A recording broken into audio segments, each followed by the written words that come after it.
The Terminator, made in 1994 by James Cameron. 84. The Terminator, made The Terminator, made in 1984, starring Arnold Schwarzenegger and Linda Hamilton. Governor Schwarzenegger? What's he doing in this movie? Oh, prior to his governor career, he was a successful film actor, Steven. What? And prior to that, He was a successful bodybuilder. Is there anything this man can't do? Speak coherently, apparently. No. Anyway. So, with the first Terminator, I certainly thought that it was more of a horror-filled Terminator movie. can we say seminal? Stop saying seminal.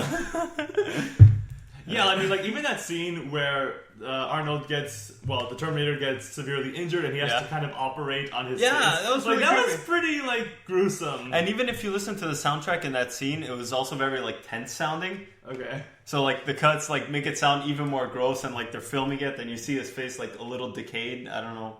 Well, no, you see that plastic face. Yeah, I mean, some of the special effects in this movie were very dated, like, where they replace his face with kind of a rubber face. Is that what it was when he was, like, operating on himself? Because I'm like, it looks Oh, really yeah. different. That was like a That was totally fake face. clearly a rubber. Yeah, you saw. I noticed that too. That was You very refreshed my obvious. memory there. That was very obvious. But well, you gotta give it that it was 1984. Yeah, and I mean, the special effects wise totally redeemed itself in the sequels. Yeah, but I mean, even if you think about it, like, even though it's just like a rubber mask or something, the way that it's cut and everything, it still looks like something being cut. You know what I mean? Yeah. Exactly. It's not just like a computer effect that aged poorly because now we can do it much better. It's just this is a practical effect, and whether still or not aged poorly. Yeah, but whether or not you believe it or not, at least something is actually happening on screen, so there's something for you to look at. I mean, Steven, it's like when we argue about recording in music. Some sounds really raw and it's cheaply made, recorded, and it's still,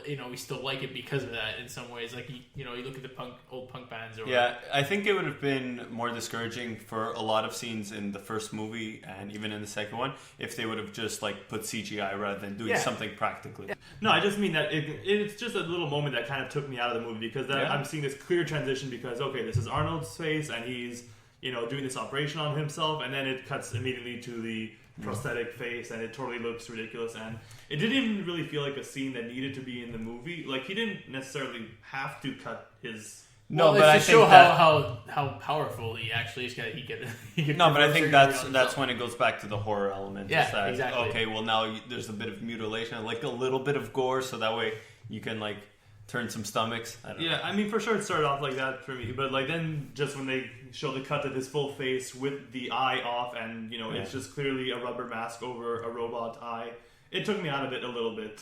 I think the first one, when I was watching it, because I didn't watch them, like, in order of 1, 2, 3, I watched it, like, I think I saw 3 the first one. Then I think 2. I also saw the third one first, then 2, and then 1. I watched them all in order. Okay, so anyway, I had a knowledge of the universe, like, before going into the first one.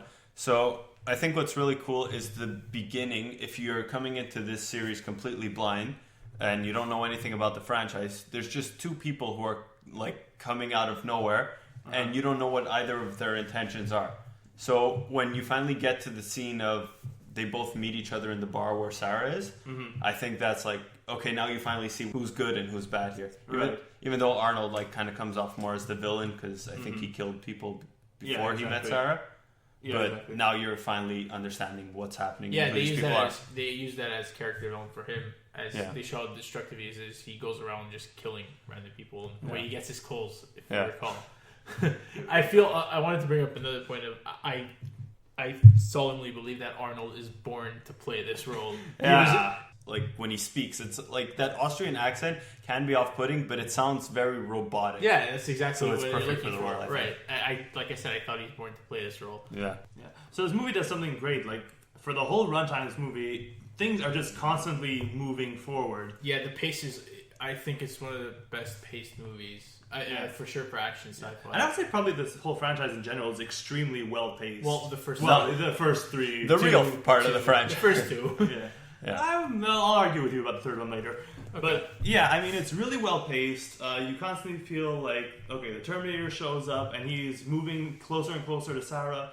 Then finally they meet, and from then till pretty much the end of the movie, her and Kyle are constantly on the run from this guy, and the tension pretty much never lets up. Can we talk about this relationship with Kyle and Sarah? Because I thought, like in most James Cameron movies, there's always some sort of love story in the background. Sure. And I thought it's great because he uses disaster with human drama, and he always, I don't know, he has this really humanistic touch to his movies. Okay, I actually thought the relationship was one of the weakest parts of this movie, just because it's really not, like, there's no romantic feelings between them hinted at through any of the movie, and then all of a sudden they're just kind of like getting together. Yeah, getting together. Well, which like a full sex scene in 84. It's that scene, that thing where disaster kind of brings people together. So it's kind of, maybe it's not, romantic love, but it's actually love as in, but you really felt the other to help. It really felt to me like if it wasn't for the fact that, Kyle becomes John Connor's father, you could pretty much cut that scene out of the movie and it would change nothing. Yeah. I think when you say that the movie is properly paced, I agree with you that there is something always happening, but that's where I found the pacing kind of broke, is that these people fell in love with each other really fast. And within one scene they fell in love with each other. Yeah, like he plays her protector and she's scared for her life, and then they just kind of hook up and get together. And I can maybe understand it from Kyle's point of view, since I think they have intimate conversations though. When there was one scene, I don't know if it's the scene. It's the scene, right? Yeah, okay. And then like the next scene is them hooking up. Okay. Oh yeah. Okay. No, I did really like how they used the butterfly effect, because again, if you don't know anything about the franchise, you don't know who John Connor's father is, right? Mm-hmm. Yeah. So I think it was really cool how they used the butterfly effect of like bringing in Kyle Reese and like, he was the father. That's why he had to come back in time. Yeah. I thought that was really cool. So yeah, I mean, overall really great. Like I said, pacing is really top notch. The action scenes themselves, again, by today's standards, a little bit dated, but at least there's constantly always something going on. You always feel like your protagonists are in danger. But I love the dated effect because it seems of that time. It really. I mean, yeah, it's definitely a product of time. Oh, and speaking of which, the soundtrack. Soundtrack was really... the soundtrack was like... I told you, it was like this 8-bit thing, right? The whole beginning looked like Ride the Lightning, am I right? I mean, yeah, the whole soundtrack was like these really kind of cheesy synthesizer lines. 80s. Product of time. Exactly. It's not even like some of the like deep, ominous synths that you might expect from an action movie. It's really like... Yeah, I don't know. I felt it was different and like really a product of its time, but... Yeah. I can't fault it. It's unique to the movie. Would it have been better with another I don't know score? 80s movies that well enough to say whether that was kind of par for the course as far as soundtrack goes in that time. Like maybe all movies in that time just had these really cheesy... If you look at Drive tried to have that influence. Oh yeah, I mean Drive is clearly doing that as an homage. Yeah, that's what I'm trying to say, but... Wait, what was I trying to say? No, but we're saying if movies in the 80s actually had those type like soundtracks consistent with what Terminator sounded like. I can't think of a movie right now off the top of my head. I mean, we can think of 80s movies like was Beverly Hills Cop 80s? Yeah, that was kind of that was the Yeah, okay. Thief is a movie that does that. Michael Mann's movie. It's his first movie. Does it have like a very poppy synth soundtrack? In the beginning, I remember in the beginning it had that. I forget if throughout the movie it was like that. I have to go revisit. But anyway, I think it was kind of weird, yeah, but I don't know. I guess it's just a product of its time. Didn't age super well. What'd you think of the special effects of the Terminator right at the end? Was it done with stop motion, or how was that made? I have no idea. You didn't see I don't think it was stop. I don't think it was stop motion. It looked. I mean, he kind of looked like he was superimposed on the screen, if I remember right. Okay. So maybe it was either done digitally, or maybe it was stop motion that was done somewhere else and then superimposed. Yeah, because that's something I think that really hasn't aged well. Like, if you watch it, you're like, wow, this movie's old. Like, that looks terrible. Yeah, like, that's like a clear sign of its age right there, that scene. But it's still really cool because now she's being chased and she has no one to protect her, and that's awesome. Right. And I think that if that was done by stop motion, at least something is on screen. You know what I mean? Yeah. Rather than having poor digital effects that happen. No, because I'm pretty sure... I'm trying to picture it again in my head, but I'm pretty sure that even if it was done via stop motion, it was like superimposed later, right? Like they weren't doing stop motion with Linda Hamilton, right, and moving her a centimeter, and then moving a Terminator a centimeter. That would be funny. So yeah, I'm not exactly sure how that special effect was done. It does look a bit dated, but again, it's a product of its time, and I'm sure for the time it was very groundbreaking. just keep in mind that we're a bunch of people talking about a movie that we saw within the last, we've seen these movies within the last 5 years, right? Right. But yeah, you're saying it's of its time, but in that time, the robot, the thing about robots was getting bigger. And that was I'm talking strictly about the special effects, not the product of killer robot. Okay, never mind then. Yeah, scratch that.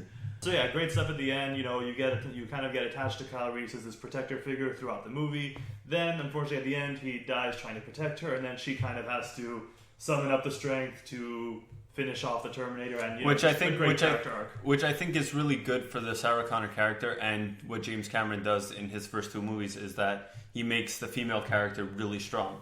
I think it's weird if you look at the plot how Kyle Reese says that the war is basically over, but they sent this Terminator back in time before they could shut down the facility. So now Kyle Reese had to come back in time to stop the Terminator. So really, he's trying to end the war now. Yeah.